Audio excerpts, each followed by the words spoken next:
नमस्ते सभी को। मैं मनीषा यादव आपका स्वागत करती हूँ हिंदी अक्षरांजलि में। आज के इस वीडियो में हम हिंदी अनिवार्य जो बीए प्रथम वर्ष के फर्स्ट सेमेस्टर के पाठ्यक्रम में शामिल है गोवर्धन धारण रचना, जिसके जो कवि हैं या रचयिता हैं वो है अयोध्या सिंह उपाध्याय हरिओद, उससे लिया गया है। इसका हम अध्ययन करेंगे। अयोध्या सिंह उपाध्याय हरिओद जो हैं, इनको हरिओद उपाधि दी गई है। मूल नाम था इनका अयोध्या सिंह उपाध्याय। इनकी जो रचना है प्रिय प्रवास, उसका यह भाग आपके पाठ्यक्रम में लगाया गया है। तो जब भी हम इस पाठ की व्याख्या करेंगे तो हम इस बात का हमें ध्यान होना चाहिए कि हरिओद इसके रचयिता हैं और प्रिय प्रवास इनकी रचना है। इसके अंदर कुल 17 सर्ग है। 17 सर्ग में से जो 12वां सर्ग है वह है गोवर्धन धारण। अब हम इसकी व्याख्या पढ़ते हैं। शीघ्र ही आपको अयोध्या सिंह उपाध्याय हरिओद के जीवन परिचय का वीडियो प्राप्त हो जाएगा। ऊधो कोयो सै दुख जब थे गोप बातें सुनाते। ये जो रचना है ये आप सभी जानते होंगे कि भारत में पौराणिक कथाओं के अनुसार एक बार देवराज इंद्र ने कुपित होकर के और पूरे व्रज क्षेत्र में इतने तेज बारिश की, उस बारिश से गाय, पशु, पक्षी, मानव सभी बहुत अधिक दुखी थे, त्रस्त थे।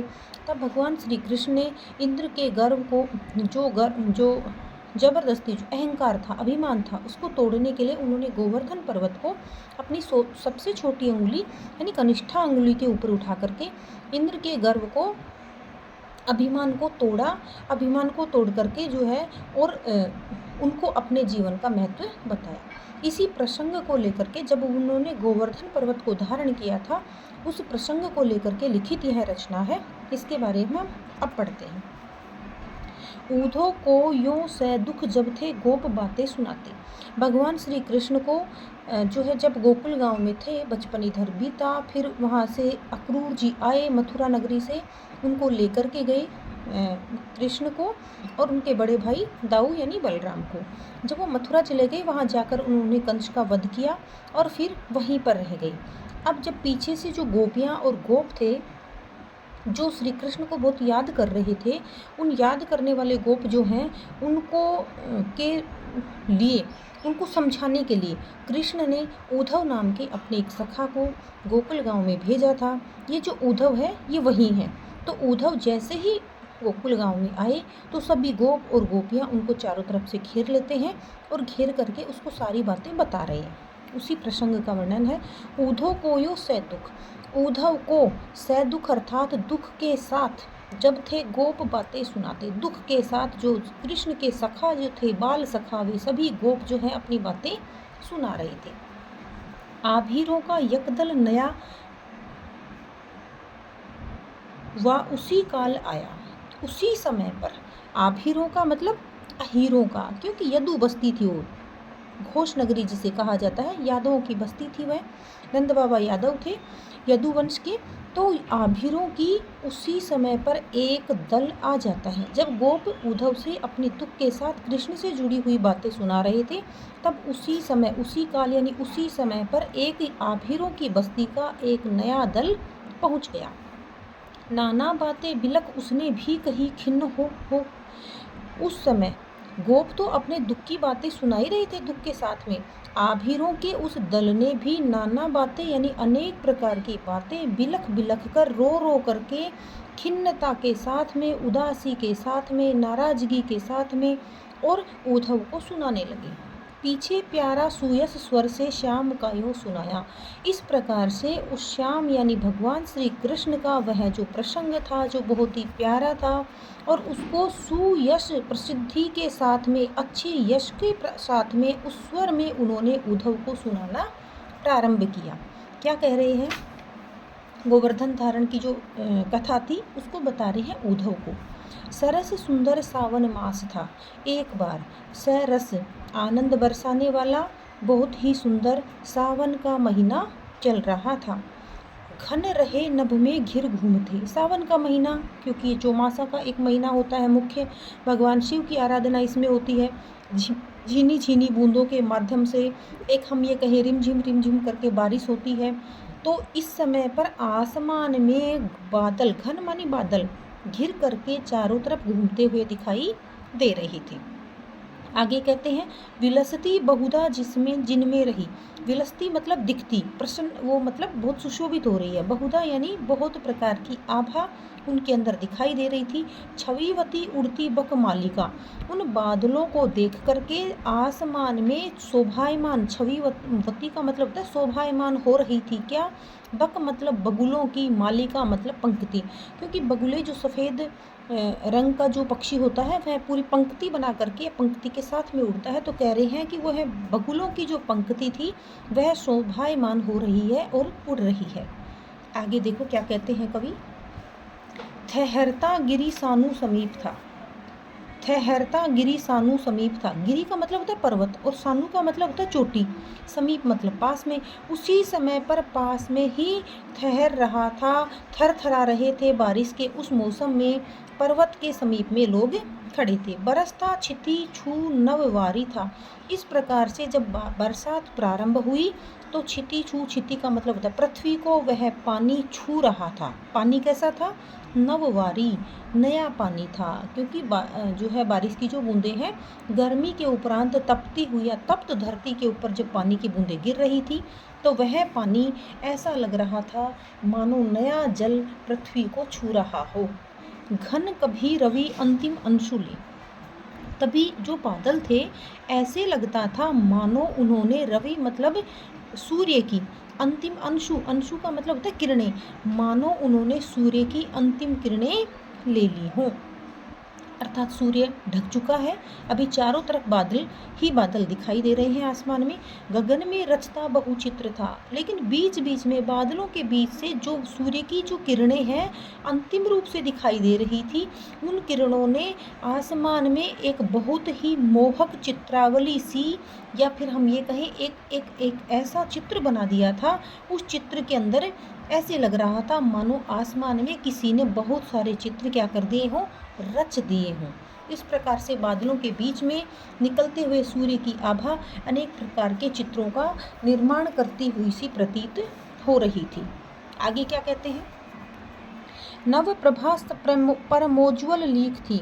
नई जो प्रभा, नई जो चमक थी वो परमोज्वल, परम उज्ज्वल की लीक यानी पंक्ति के समान थी। मति गति मति कुटिला फणिनी समा, और उन बादलों की जो गति थी, उस बादलों के बीच में जो चमकती हुई बिजली है, उस बिजली की जो गति है कुटिल है। कैसी कुटिल है? समा मानी समान, किसके समान? फणिनी अर्थात सर्पिणी के समान उनकी गति है। वो टेढ़ी मेढ़ी होकर के हमें परम उज्ज्वलता के रूप में दिखाई दे रही है। दमकती दुरती घन अंक से, अंक मानी गोद, घन मानी बादल, वह बिजली जो है वो दमक रही है। दमकती हुई दुर्ती, दुर्ती का मतलब होता है तीव्रता से चमक रही है, क्योंकि जब बादल घिरे रहते हैं तो अंधेरा सा छा जाता है वातावरण में, और अचानक से बिजली जब चमकती है तो कड़कती है, तो चमकती हुई बिजली का जो प्रकाश है उससे ऐसे लगता है मानो अचानक से प्रकाश हुआ और फिर वापस से अंधकार छा गया। तो जो बिजली की जो दमक है वह बहुत तीव्रता से बादलों की गोद से दिखाई देती है।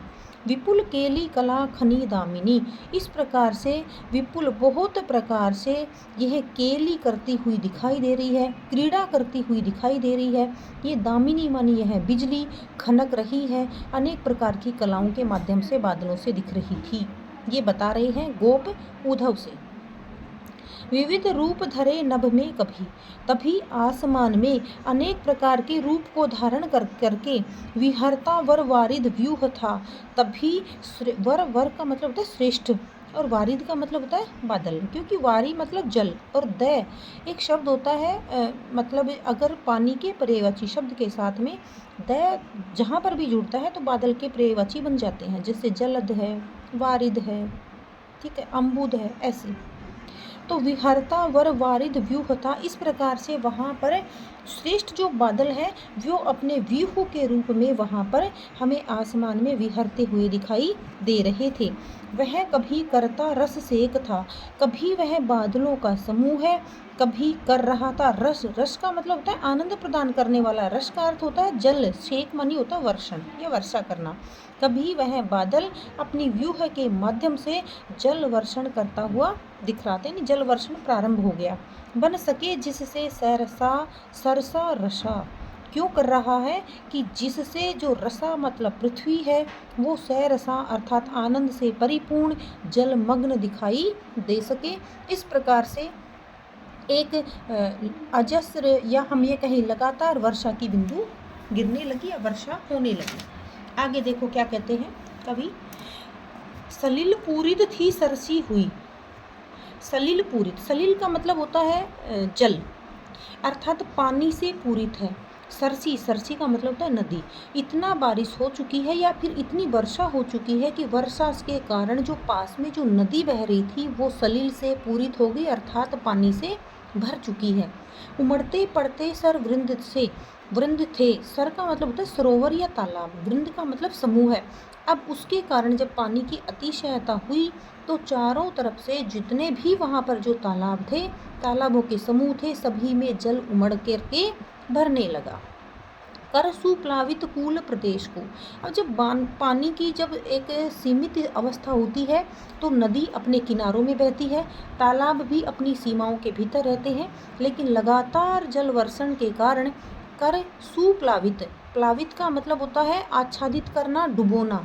तब कूल मतलब किनारे के प्रदेश को, अर्थात नदी अपने किनारों तक आकर के पानी से आच्छादित होकर के, आप्लावित होकर के बहने लगी।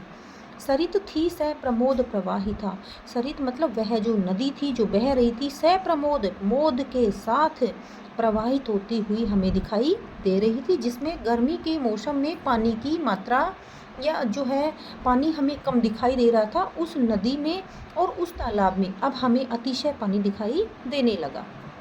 आगे कहते हैं वसुमती पर थी अति शोभिता। वसुमती, वसुमती का मतलब होता है, वसु का अर्थ होता है जो है धन दौलत रत्न आदि, आदि से संपन्न किसको माना जाता है, जो है धरती को, धरती का पर्यायवाची शब्द है कि वसुमती पर थी अति शोभिता, धरती पर या पृथ्वी पर अब बहुत अधिक शोभिता शोभायमान होती हुई दिखाई दे रही है।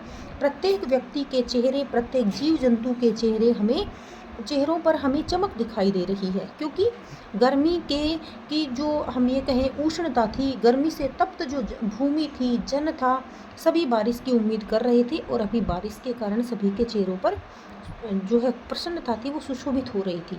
नवल कोमल श्याम तृणावली, नवल कोमल, इस बारिश के कारण, नवल मतलब नए नए, कोमल कोमल, श्याम अर्थात जो है श्याम तृणावली, तृणावली का मतलब तो तृण प्लस में अवली, नए और हरे जो तिनके हैं वैसी तिनकों से भरी हुई वनस्पति हमें पृथ्वी पर दिखाई देने लगी। क्योंकि जब वर्षा ऋतु होती है तो जो पृथ्वी के गर्भ में छिपे हुए अनेक प्रकार के घास या हम कह सकते हैं कि अनेक प्रकार के हरियाली फैलाने वाले जितने भी बीज छिपे होते हैं गर्भ में, वो सभी अंकुरित होकर के दिखाई देते हैं या उग जाते हैं, तो पृथ्वी पर हमें हरियाली शोभायमान होने लगती है या दिखाई देती है।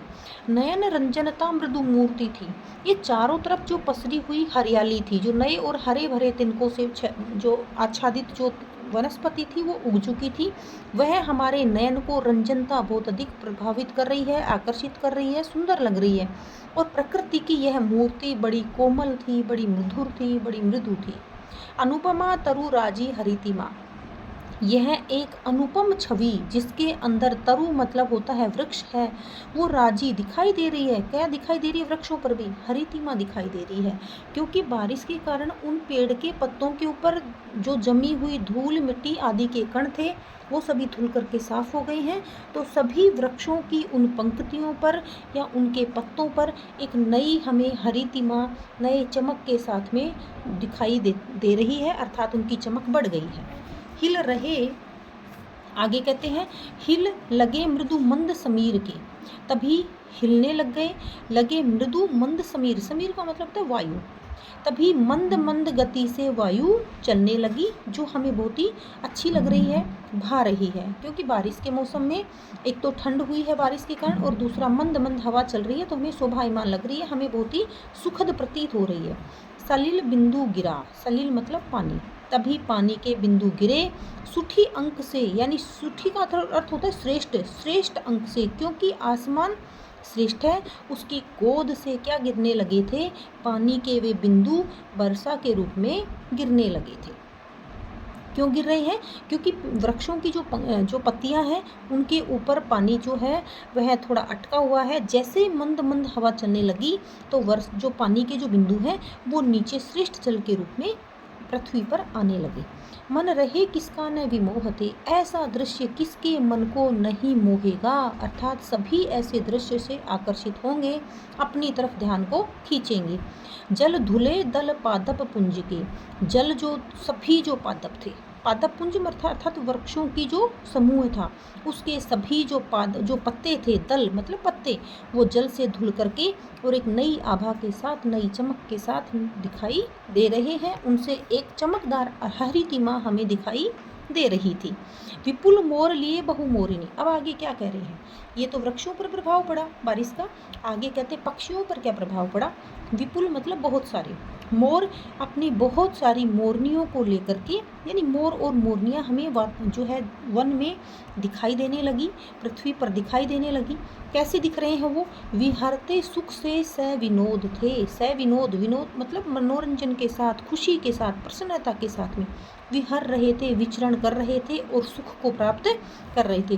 वे पक्षी खुद भी प्रसन्न थे, उनको उनकी खूबसूरती को देख करके या उनको साथ देख करके पृथ्वीवासी या फिर गोकुल गांव के वासी भी प्रसन्न थे। मरकतोपम पुच्छ प्रभाव से मणिमयी कर कानन कुंज को, कानन मतलब वन, जंगल, कुंज का मतलब होता है जंगल के अंदर जो वृक्षों का जो समूह है वह मणिमय हो गई है। मरकतोपम, मरकत मणि की आभा से युक्त प्रभाव हमें उस पूरे वन क्षेत्र में दिखाई देने लगा। क्यों दिखाई देने लगा? मरकत जो मणि है उसकी आभा या चमक ऐसी ही होती है जैसा मोर के जो पंख होते हैं, उन पंख में युक्त जो हमें रंग दिखाई देते हैं, जो पंख मोर के जो पंख हैं उनकी जो सुंदरता हमें दिखाई देती है, उसके भांति कानन कुंज की खूबसूरती हमें दिखाई देने लगी, इसलिए उसको मरकतोपम कह दिया है कवि ने। बन प्रेमत्त समान पपीहरा, ये मोर मोरनियों पर प्रभाव पड़ा। अगले पद के अंदर कह रहे हैं पपीहे पर क्या प्रभाव पड़ा? बन प्रेमत्त, प्रेमत्त का मतलब होता है मदमस्त हो चुका है। कौन? पपीहा मदमस्त होकर के बोलने लगा। क्या बोल रहा है? पुलक के उठता कह पी कहाँ, वह पुलक कर प्रसन्न होकर के कह रहा है मानो मेरा पीऊ कहाँ पर है। लख वसंत विमोहक मंजुता, लख मतलब देख करके, वसंत की इके समारी सुंदरता को जो मन को मोह रही थी, इस मंजुता अर्थात इस सुंदरता को देख करके उमंग कूक रहा पिक पुंज था। इनको देखकर, इस सुंदरता को देख करके उमंग से, उल्लास के साथ में कूकने लग गया। कौन? कोयल का पुंज मतलब कोयल का समूह भी कूंजने लगा, कूकने लगा, अर्थात कोयल भी बोलने लगी है। इस प्रकार से इस पाठ में या ये जो आज का जो वीडियो है इसमें हम गोवर्धन धारण के से पहले की जो कथा है, जो कि गोप इस अंक 12वें अंक को, 12वें सर्ग को जो है इनको बोल रहे हैं, उद्धव को बता रहे हैं। यहाँ तक का वर्णन है आज के भाग में। इससे आगे जो है हम सेकंड भाग में पढ़ेंगे। वही हर वीडियो के अंत वाली बात, अगर आप हमारे चैनल पर नए हैं, वीडियो को अभी तक सब्सक्राइब नहीं किया है तो वीडियो को सब्सक्राइब कीजिए, लाइक कीजिए, कमेंट कीजिए, दोस्तों तक शेयर कीजिए। मिलते हैं जल्द अगले वीडियो में। धन्यवाद।